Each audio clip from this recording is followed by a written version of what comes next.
Gentleman yields back. Chair, and I recognize the gentlelady from New Jersey, Ms. Sherrill. Thank you, Mr. Chairman. Good afternoon, and I want to thank our witnesses for being here today. General Cavoli, you said in your opening statement that Russia is in the process of significantly rebuilding its military by recruiting more soldiers, building more vehicles, and creating more munitions than we've seen before. So if the war in Ukraine were to end today, do you believe that the Russian military would continue to represent a significant threat to the U.S., Ukraine, and our European allies in the coming years?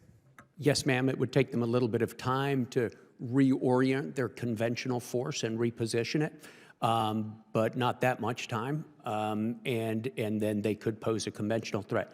Very important for me to add, however, that they have never stopped having their strategic capabilities, their nuclear submarines, their long-range aviation, their cyber, their space. All of that is alive and well and largely unaffected by the war in Ukraine.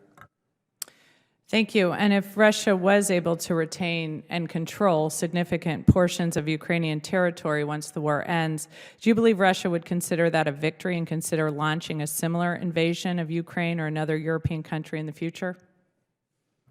It's hard for me to predict the future, ma'am, but I think it's very safe for all of us to say that wouldn't prevent them from doing it in the future. It would certainly leave the door open for them.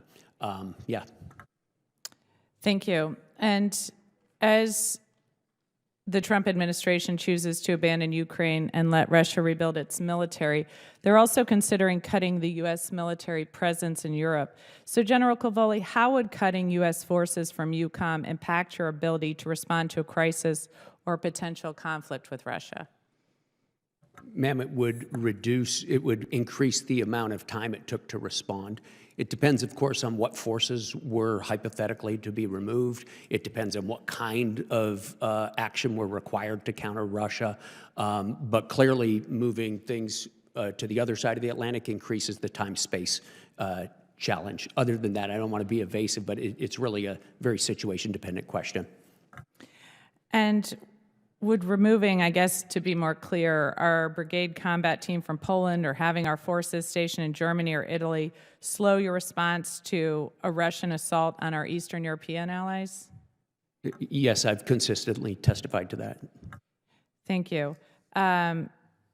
So as we move forward, can you just talk a little bit, too, as you mentioned, about what you think the key strategic aspects are of Russia's military?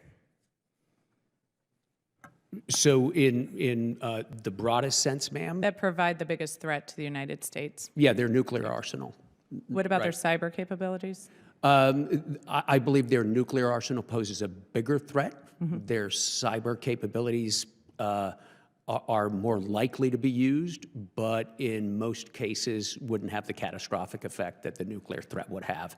But of course, that again depends on what nuclear weapons we're talking about, what cyber attacks. But in general, I would say the nuclear capabilities, and then I would say the space and cyber, sort of on a level.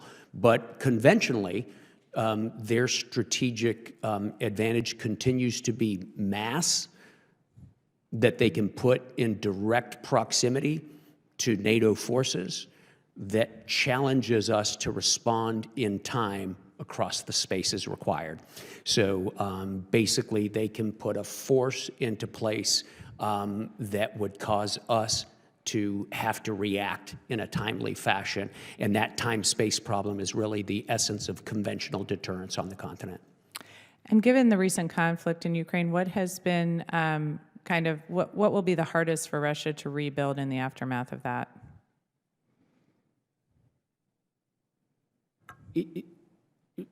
I'd like to answer that in closed session because it goes into some technical stuff.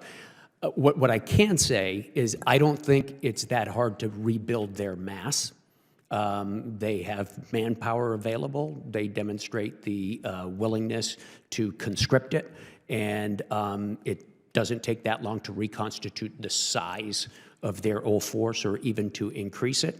They still have equipment and storage that they could pull out and renovate, and they have increased their ability to produce legacy hardware tanks and armored personnel carriers and things like that. So there are some things that are easy. The things that are hard, it'd be better to answer in closed session, ma'am. Thank you, and I yield back.